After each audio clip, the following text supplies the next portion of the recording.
અને જો ભૂલ કોઈ વ્યક્તિ કરે, કોઈ અધિકારી કરે, કોઈ કર્મચારી કરે તો એને નશ્વર કરવા માટે અમે લોકો બેઠા છીએ. ડિપાર્ટમેન્ટના લોકો છે, પણ ડિપાર્ટમેન્ટના બહારના કોઈ વ્યક્તિ મારા અધિકારીને કર્મચારીને કોઈ કહી જાય, તમારા અધિકારી કર્મચારીને કોઈ કહી જાય તો એ ટોલરેટ કરવાની કઈ જરૂર નથી. You are the leader of the force.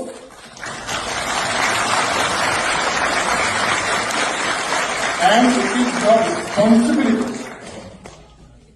એ તમારી જવાબદારી પણ છે અને એ તમારી ડ્યુટી પણ છે. ઓફિસરો જે રાષ્ટ્ર માટે, દેશ માટે સેવા આપતા હોય એમના પરસેવાને અને એમના કામગીરીને, એમની નિષ્ઠાને હું એપ્રિશિએટ અને સેલ્યુટ કરું છું, હું વંદન કરું છું. પણ તમે જેને લીડર ઓફ ધ ફોર્સ કીધા એવા તમારા કેટલાક કલીગ્સ અને ઉચ્ચ આઈપીએસ અધિકારીઓને લોકો ચોપડાઈ જાય છે. કેમ સાંભળી લેવું પડે છે? એટલા માટે સાંભળી લેવું પડે છે કે લગભગ 33 જિલ્લાના એસપી અને મોટા ભાગના આઈપીએસ અધિકારીઓ આજે પણ આ ગુજરાતમાં દારૂમાંથી, જુગારમાંથી, ડ્રગ્સમાંથી, લેન્ડની ડીલ્સમાંથી, માઇનિંગમાંથી, અનેક પ્રકારના કડદા હપ્તાખોરીમાંથી કમાતા હોય છે.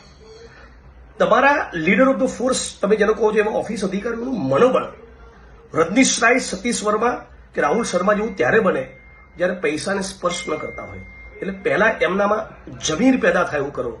જમીર પેદા થયું ને, નોન કરપ્ટ હશે ને તો ખમીર આપોઆપ પેદા થઈ જશે. ખમીર પેદા થયું તો મારું કે કોઈનું નહીં સાંભળે, મને પણ જવાબ આપી દેશે.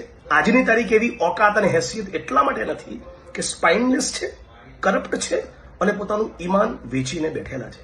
સાહેબ, તમે તો જાણતા જ હશો, ડીજી છો રાજ્યના, નામ પણ વિકાસ સહાય છે. ઈચ્છું છું સહાય કરું ગુજરાતની જનતાની અને ડ્રગ્સ અને દારૂ બંધ થાય એટલું કરી આપો. ધન્યવાદ. ઓફિસરો